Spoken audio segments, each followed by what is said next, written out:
They called it the Unbreakable Vault.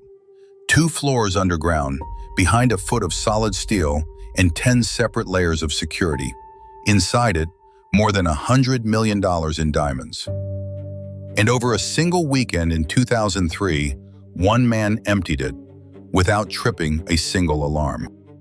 No explosives, no gunfire, no broken doors, just patience, genius, and nerve. The most secure diamonds on Earth, simply, silently gone. It would be remembered as the heist of the century. He beat heat sensors, seismic sensors, radar, magnetic fields, a lock with 100 million combinations. He beat all of it. And then, the man who outsmarted the Unbreakable Vault was caught by a sandwich. To understand the crime, you have to understand the place. Antwerp, Belgium, the diamond capital of the world. Around 80% of the planet's rough diamonds pass through a few heavily guarded streets here, known simply as the Diamond District. At its heart sits the Antwerp Diamond Center, and beneath it, 2 floors down, the Vault, where dealers lock away their fortunes in rows of safe deposit boxes, behind a door that belongs in a heist film. The Vault is not protected by one lock. It is protected by 10 layers.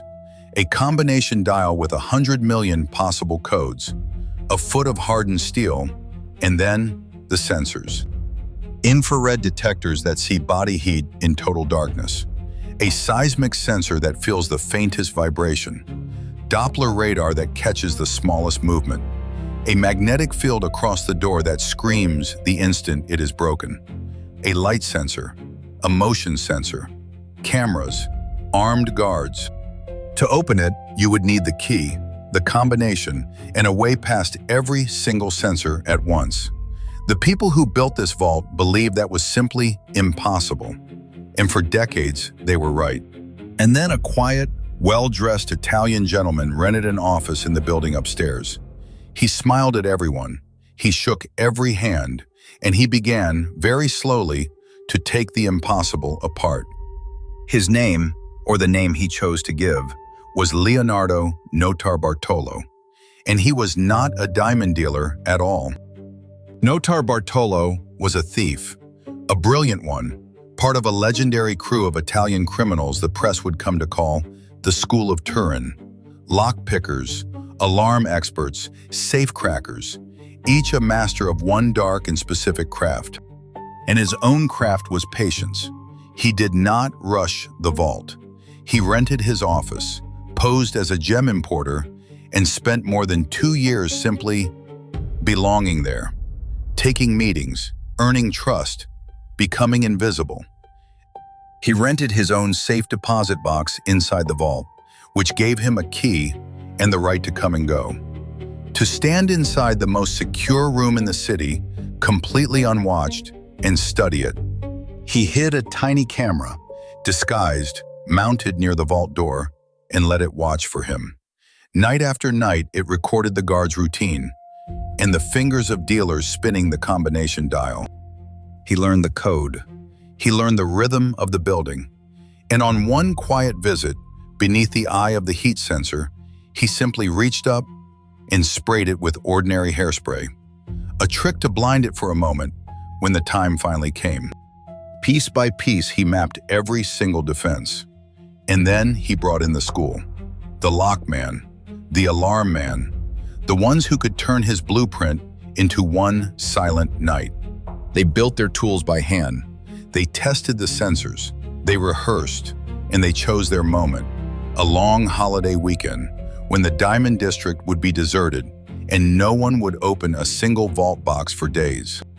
And on the night of February the 15th, 2003, they quietly let themselves into the building and went down into the dark toward the door that could not be opened. What happens next is a masterclass in beating a fortress, quietly, calmly, one sensor at a time. The light sensor on the ceiling that would notice the room suddenly brightening, they cover it with a strip of tape, then switch the lights on and work in plain sight. The infrared sensor, that feels the heat of a human body. They slide a shield of polystyrene foam in front of it, hiding their warmth behind a simple white wall of foam. The magnetic field across the door, that would trigger the instant the seal was broken. Days earlier, they had quietly loosened its plates and taped them. So now a thin sheet of aluminium holds the field intact, even as the door swings open. And the combination, they already have it, stolen from their own hidden camera. The dial turns, the bolts slide, the great steel door opens. And every alarm in the Unbreakable Vault stays silent. They are standing inside now, surrounded by 189 locked safe deposit boxes. Each one a small fortune, each one sealed with its own key in its own combination. So they brought a tool for that too, a simple hand-cranked device built to grip each box and tear its little door open by brute force, one after another, in the silence. 109 boxes. They break open 109 of them, and out pours a river of diamonds, loose stones, gold, cash, jewelry, more wealth than most people will ever see in 100 lifetimes. They fill their bags, they take their time. There is no rush, because nothing in that room, not one sensor, not one camera, not one guard, knows that they are there. And then they walk out, back up into the cold February night with over $100 million, and leave the vault locked behind them, as if nothing had happened at all. By Monday morning, when a dealer finally opens the vault, the scale of it is almost impossible to believe. The Unbreakable Vault has been gutted. The thieves are long gone. It is very nearly the perfect crime. Nearly, because a perfect crime has no loose ends, and Leonardo Notarbartolo was about to leave one, in a ditch. The plan was simple: destroy everything. Every scrap of evidence from the heist in the safe house was supposed to be burned.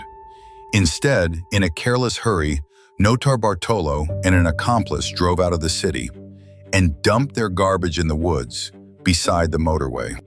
And there, the most secure heist in history collided with the most ordinary thing in the world. A local landowner, sick of people dumping trash on his land, walked out to take a look, and he picked up the phone and called the police. In the bags, investigators found the impossible gift: envelopes, a receipt for the building's own video equipment, and a half-eaten sandwich, carrying the one thing no disguise on earth can hide: Leonardo Notarbartolo's DNA. The man who had defeated 10 layers of security, who had become a ghost inside the most guarded room in the world, was undone by his own lunch, thrown in a ditch. Notarbartolo was arrested, tried, and convicted of orchestrating the heist. He was sentenced to 10 years in prison and walked free on parole in 2009. But here is the part that still haunts investigators. Of that $100 million in diamonds, almost none of it was ever recovered. It simply vanished, scattered, sold, hidden, into a world where a stone has no name. The greatest vault ever built was beaten by patience and a can of hairspray. The man who beat it was beaten by a sandwich. And somewhere out there, a fortune in diamonds is still missing. So the next time someone tells you a thing is impossible to break, remember the Unbreakable Vault. Everything can be broken, even the people who break it.